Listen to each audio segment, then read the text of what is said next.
पर्वत है, पर्वत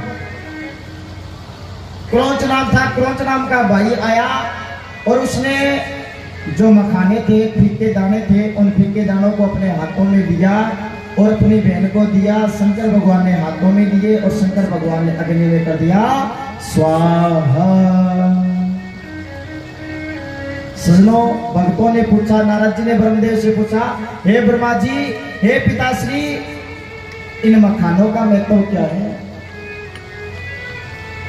ध्यान देना इस बात पर।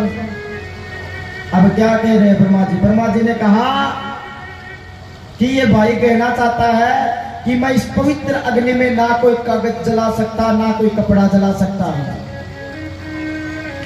और जो ये फीकी खील है, ये मखाने हैं, ये चावल से बने हैं मेरी बहन। ये पार्वती मैया से वचन ले रहा है, वचन दे रहा है। और क्या कह रहा है? हे मेरी बहन, जिस प्रकार एक चावल की पौध को एक जगह से उखाड़ कर दूसरी जगह पर लगा दिया जाए तब भी वो हरी हो जाती है, उसी प्रकार मुझे पहला वचन ये दे, जिस प्रकार तू आज मेरे घर में हरी भरी रही, उसी प्रकार तू इसके घर में भी हरी भरी ही रहेगी। पहले फेरे में खील देने का महत्व ये होता है।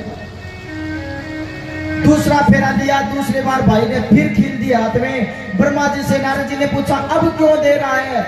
ब्रह्मा जी ने कहा, भाई बता रहा है कि एक कोरे कागज पर किसी प्रकार का दाग नहीं होता, उसी प्रकार ये भाई कह रहा है, हे पार्वती, हे मेरी बहन, आज तक तेरे चरित्र पर कोई दाग नहीं है, कोई भी दाग। उसी प्रकार शादी होने के बाद भी तेरे चरित्र पर कोई दाग नहीं होना चाहिए। तीसरे फेरे में फिर खील दी जाती है। नारद जी ने पूछा, अब क्यों दे रहा है? ब्रह्मा जी ने कहा, ये भाई कह रहा है अपनी बहन से, जिस प्रकार सफेद रंग बिल्कुल अकड़े हुए इंसान की तरह होता है, वो कभी झुकता नहीं है, उस पर दाग लग जाता है, उसका असर सदा के लिए झुक जाता है। ये भाई कहता है, जिस प्रकार मेरा पिता और मैं तेरा भाई और तेरा पिता, तेरे वास्ते, तेरे कारण इस समाज में सर उठाकर जी सके, वैसे ही ये तेरा होने वाला पति भी सर उठाकर जी सके। कहीं ऐसा ना हो शादी के बाद कोई तेरा चरित्र खराब हो जाए, जिससे तेरे पति को सर झुकाकर चलना पड़े, सर झुकाकर किसी से बात करना पड़े, ऐसा भाव तेरा नहीं होना चाहिए। सजने, 3 फेरों में खील दी जाती है, चौथे फेरे में खील नहीं दी जाती, चौथे फेरे में बिठा दिया जाता है। माता पार्वती के फेरे संपन्न हुए, उनको बिठलाया गया, विवाह संपन्न हुआ। सजनों, नारद जी ने ब्रह्मा जी से पूछ लिया कि घर के बाहर एक तोरण टंगा हुआ है, एक तोरण लकड़ी का एक बना हुआ है, उस लकड़ी के उस तोरण के ऊपर 7 प्रकार के तोते, वो क्यों टांग रखे हैं इसने? इनका महत्व क्या है? क्या कभी विचार किया तोरण का महत्व क्यों होता है? कभी विचार किया क्या? अपन के लेने है, बस टांग दियो, बात खत्म, कोई मतलब नहीं है। पंडित जी के करावा के नहीं करा, मांडो क्यों रोपियो अपन नहीं पूछना, खीर क्यों दी जाओ क्या मैं पूछना, अपन टेम ही गुनिया अपन। और नुक्सियां काट जाना जे फेरा माने छोटी सी कमीरे जो पंडित जी वो काम को निक रहे, वो नुक्स तैयार रखना। बोलो शंकर भगवान की। नारद जी ने पूछा, हे ब्रह्मा जी, इन्होंने मुख्य द्वार पर तोरण क्यों टांग रखा है, इसका महत्व क्या? ब्रह्मा जी ने कहा, पहले एक तृणावृत नाम का राक्षस था, और राक्षस, उस राक्षस के 7 खबरीलाल थे, 7 खबरीलाल तोते थे। और तृणावृत राक्षस एक बेरी के पेड़ पर रहता था, उस बेरी के पेड़ पर मीठे मीठे बेर लगते थे,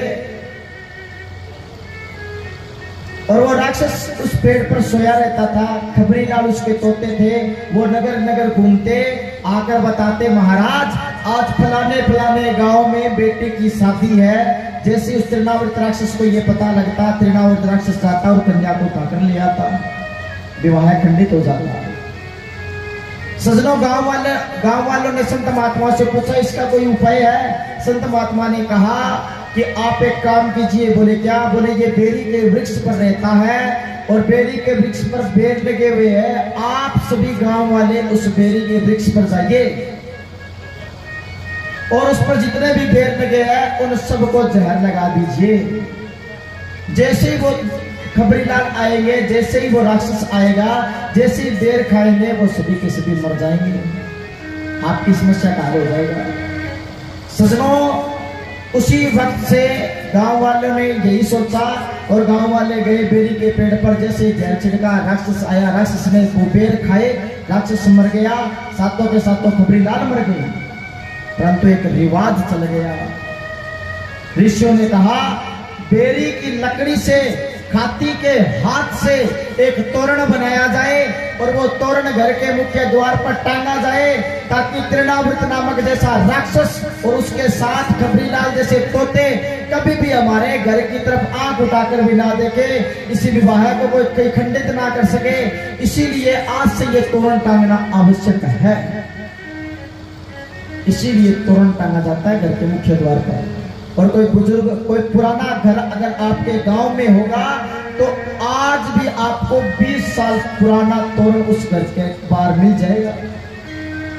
सजनों, आजकल ना तो खाती रहा, खाती से कोई लाता है क्या तोरण आजकल? पहले विवाह शादी होती थी, पहले नाई ब्राह्मण को बुलाया जाता था, उसके बाद खाती को बुलाया जाता था, भैया फलाने फलाने दिन बांध बैठेगा, एक पाटका तैयार कर देना, एक तोरण तैयार कर देना, वो उसका नेग लेकर जाता था। पर आजकल तो सब रेडीमेड हो गए, तोरण भी रेडीमेड हो गया। शादी से पहले तो तोते उड़ जाते उसके। बोलो शंकर भगवान की। सजनों, इन बातों को ध्यान में रखो। ये बातें आपको कोई नहीं बताएगा, किसी भी वेद में नहीं आएगी, परंतु बड़े बुजुर्गों के पास बैठेंगे तो इन बातों का आपको पता जरूर चलेगा। तो इन बातों को जीवन में अपनाओ और घर में ये सूण वाला जो शब्द है इसको सदा सदा के लिए बंद कर दो। जो रीति रिवाज है उसको पूर्ण रूप से निभाओ। आइए, माता पार्वती और शंकर भगवान की शादी हुई है, उनका विवाह हुआ है। आज हम भी उनके विवाह में शामिल होकर सभी के साथ खुशियां मना रहे हैं। इस प्रकार उनको ध्यान है, आप हमारे साथ महादेव के भजनों के साथ मनावे। बोलिए शंकर भगवान की। हाथ में बेलपत्र है आपके पास,